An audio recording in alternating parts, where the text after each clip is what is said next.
avast ye, and set sail for adventure. The Piracy, a time of daring raids and swashbuckling adventure on the high seas. From the mid-1600s to the early 1700s, the Caribbean, the coasts of the Americas, and the vast Indian Ocean became a stage for these maritime marauders. Imagine a world where pirates ruled the waves. They were a motley crew of outcasts and rebels, seeking fortunes and freedom beyond the reach of empires. What drove these seafaring adventurers? It was a time of global trade expansion. European powers clashed over colonies and riches. Ships laden with gold, silver, spices, and silks traversed the oceans. These valuable cargoes were irresistible targets for pirates. They were drawn to the allure of quick riches and the chance to strike a blow against the established order. They operated outside the law, answerable only to themselves and their codes. The piracy wasn't just about plunder, it was a rebellion against authority, a fight for survival in a world where the line between right and wrong was often blurred by greed and power. Pirates were both products and challengers of their time. They reflected the era's lawlessness and opportunity while forcing empires to adapt their naval strategies. Picture the Caribbean Sea, bathed in the golden glow of the setting sun. A pirate ship, its black flag with the skull and crossbones snapping in the wind, emerges from the horizon.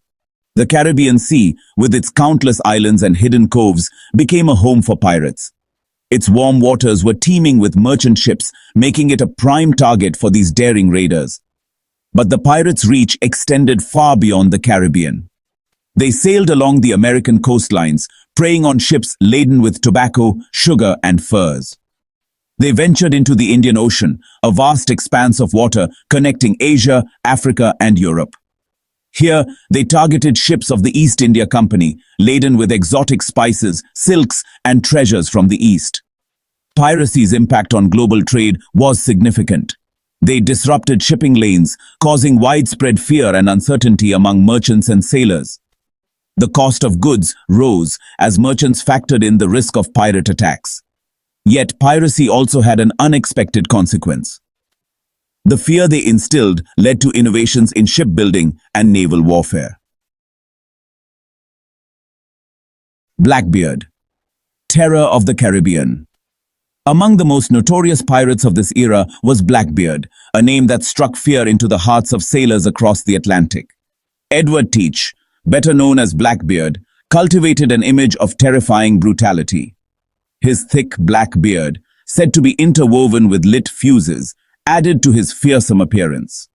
Blackbeard's reign of terror lasted only a few years, but his exploits became legendary. He blockaded the port of Charleston, South Carolina, holding the city hostage for ransom. He commanded several ships, creating a small fleet that terrorized shipping lanes. Blackbeard's reign ended in a fierce naval battle off the coast of North Carolina in 1718. Blackbeard's story, like many from the piracy, is shrouded in myth. Was he as ruthless as history paints him, or was he a shrewd strategist who understood the fear? Regardless of the answer, Blackbeard's name remains synonymous with the piracy, a symbol of the era's lawlessness and adventure. Section 4. A motley crew of rogues and rebels. Blackbeard wasn't alone in his exploits. The piracy was filled with colorful characters, each with their own tales of daring and ruthlessness. Bartholomew Roberts, known as Blackbeard, was a skilled navigator and fighter. He captured over 400 ships in his career, amassing a fortune in plunder. Then there were the extraordinary stories of Bonny and Mary Read, two women who disguised themselves as men to join pirate crews.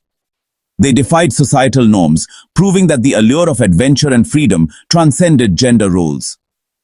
These pirates, though operating outside the law, often had strict codes of conduct aboard their ships. They divided their plunder fairly and elected their captains democratically, a stark contrast to the hierarchical structures of the time. Section 5. The tide turns, navies strike back. As piracy's grip on the seas tightened, European powers realized they had to act. They couldn't allow these maritime marauders to threaten their economic interests and colonial ambitions. Navies were strengthened, and better ships were built to hunt down pirate vessels. Governments offered pardons to pirates who surrendered, hoping to weaken their resolve and sow discord among their ranks. The fight against piracy was long and arduous. Pirates, skilled sailors and fighters, were often a match for naval vessels. But slowly, the tide began to turn. Governments established permanent naval bases in areas frequented by pirates. They cracked down on pirate ginka, destroying their bases and capturing their leaders. Section 6. Echoes of piracy in the modern world. By the mid-1700s, the piracy had largely come to an end. The romance and allure of piracy lived on in stories. But what is the legacy of this era? Piracy, though often romanticized, was a brutal business.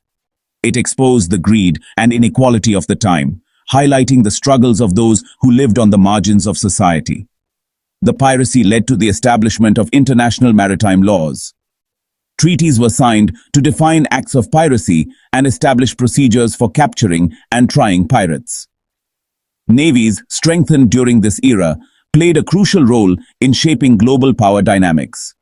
And so, the echoes of the piracy can still be felt today, reminding us of a time when the seas were wild and adventure beckoned beyond the horizon.